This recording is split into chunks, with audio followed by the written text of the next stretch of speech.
Hello, welcome to Old Virginia Homes. Today, we'll be visiting an American palace, an impressive building designed in the early 1700s to house the British King's representative in Virginia.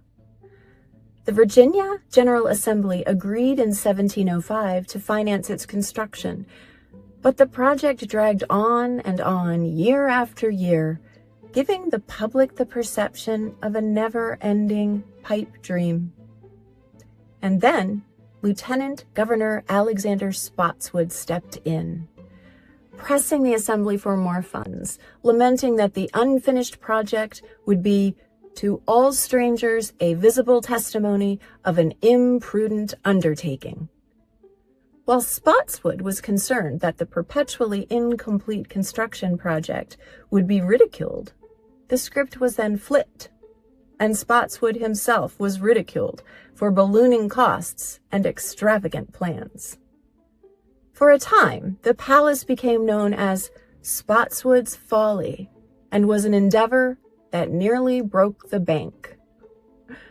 Finally finished in 1722, 16 years after breaking ground, the palace's Palladian architecture and graceful gardens was a masterpiece that housed the royal government for decades before burning down in 1781. But that's not the end of this story. Join me as we visit the Governor's Palace, an old Virginia home in Williamsburg. Let's go.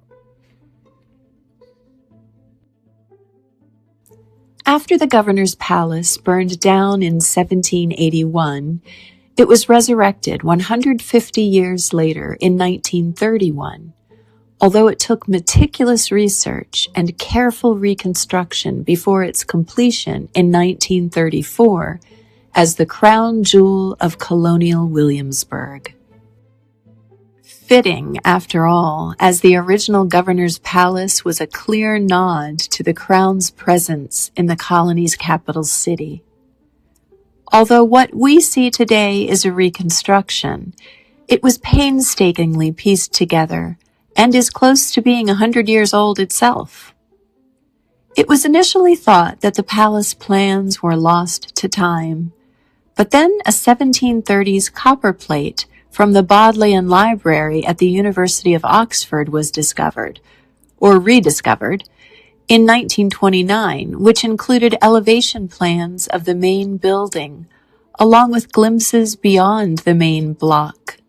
The recreation of the buildings relied on this image, now known as the Bodleian Plate, as it was the only reference that depicted the front of the palace before the 1781 fire that destroyed the building.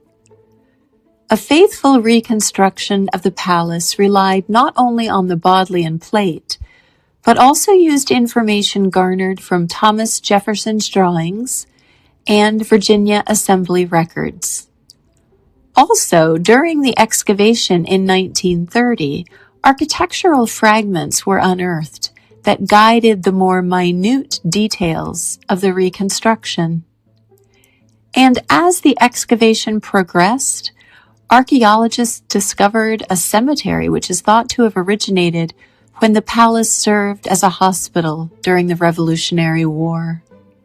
This discovery was made long before modern forensic techniques, but the skeletons were identified as Revolutionary War soldiers by the many buttons found in the graves.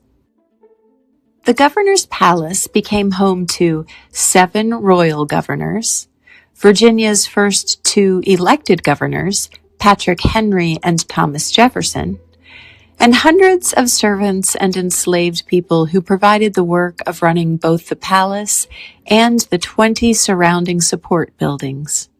There were also canals, ornamental gardens, decorative terraces, and walkways that all required tending. Alexander Spotswood was the first governor to reside in the palace. Thank goodness he had the opportunity to do so, after all his determination to complete the endeavor and the flack he took while doing so. Spotswood's Folly became America's most iconic architectural symbol of British authority. The grand hallway is formidably stocked with armory, swords, pistols, bayoneted muskets, all at the ready to defend the palace. This is a deliberate display of old-world authority and power. Not only is it designed to impress, but it also impresses upon the visitor order, hierarchy, and allegiance to the imperial rule of George II. Williamsburg was the capital of the Virginia colony from 1699 to 1780. Colonial Williamsburg typically interprets the governor's palace during the time of Governor Dunmore. John Murray, the 4th Earl of Dunmore, was Scottish-born and a member of the House of Lords. He had arrived in New York in 1770 to become royal governor there, but was reassigned to Virginia, a move he did not want to make, complaining about Virginia's bad climate and lack of society. After all, he was having fun in New York, drinking and gambling, tarnishing his reputation.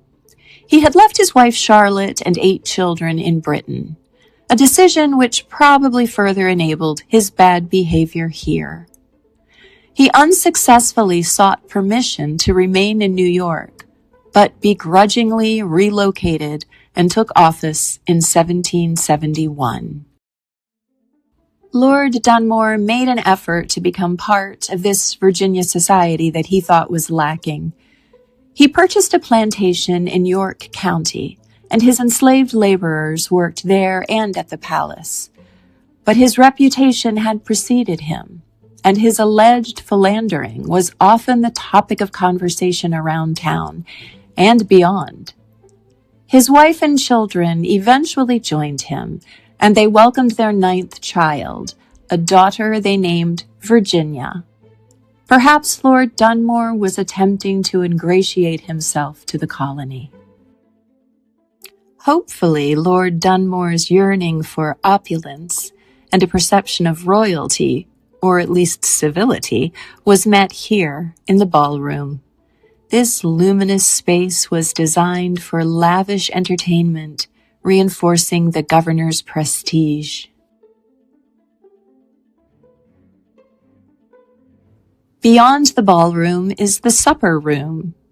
Here, guests would retire for refreshments during grand events. But hospitality was also political. Tables would be set with fine imported china, silver, and delicacies that reflected Virginia's wealth and global trade connections. The meals and conversations that happened here would also serve as instruments of diplomacy. Moving into the private quarters, the palace becomes more intimate. The bedchamber and adjoining rooms reveal the personal world of the governor and his family. Comfortable yet still refined, reflecting status without abandoning domestic warmth. But Lord Dunmore and his family were never able to completely settle in as the seeds of independence quietly grew. Despite the architectural display of empire and elegance, governance and ceremony, colonial loyalty was in jeopardy. Revolution was brewing.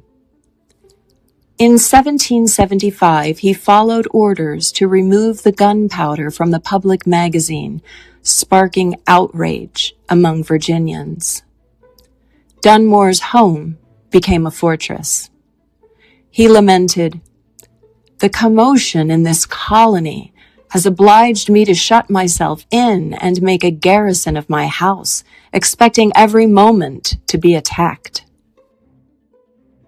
Colonists had seen the royal governor's action as a betrayal, disarming Virginia's white citizens just as they had begun to feel threatened by the colony's enslaved people. Although Dunmore explained to them that he was simply securing the gunpowder because of a report of a nearby insurrection of enslaved people, he later contradicted this reasoning in a letter to his British superiors, saying that he believed the angry colonists were pursuing a series of dangerous measures against the government, which involved a plan to seize the gunpowder in an effort to overturn the government. Dunmore also told a visitor to the palace that if any incidents of violence occurred to him or his men, he would declare freedom to the slaves and reduce the city of Williamsburg to ashes. This sentiment spread like wildfire. Upon further uprising from the colonists, Dunmore fled the palace with his family, boarding a naval vessel. He continued to try to exercise his authority from the ship, but his departure from Williamsburg had effectively marked the end of royal government in Virginia. Following Dunmore's departure, a new constitution was written to replace the royal government, and Patrick Henry was chosen as Virginia's first elected governor, and he moved into the palace. Thomas Jefferson also lived in the palace, but not for long, as the capital was moved to Richmond in 1780, and with it, the governor's residence. The governor's palace burned down in 1781, during a time that it was being used as a hospital for wounded soldiers during the nearby siege of Yorktown. Some of the outbuildings had survived, but were later demolished during the Civil War. After the land sat largely fallow for more than a century, with the exception of temporary railroad tracks crossing the property in the 1880s, the building was resurrected. Thanks to the efforts of Reverend Dr. William Archer Rutherford Goodwin, rector of Williamsburg's Bruton Parish Church, and philanthropist John D. Rockefeller, Jr., the governor's palace was carefully recreated in the early 20th century.